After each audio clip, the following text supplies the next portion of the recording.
na siya nga samin, karon wala na siya sakyanan, wala na siya makuanan. Di ba sa Manila man siya. Karon ni uli siya og kuan, lawag. Dito ni uli na siya sa laging lugar na. Laylo siya sa Manila. Ingo ko karon, sa bagay na lang ako siya trabaho karon dito sa lahat.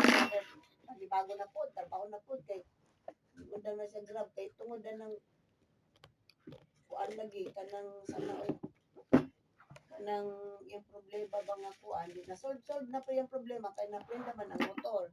So 36,000 na lang yung kuan balance daw. So wala na sila sakyanan wala na niya. Ang iyang gisudlan ron nga trabaho sa trabaho kay dato man daw kaayo gitagaan gipahulam siya o gipahulam daw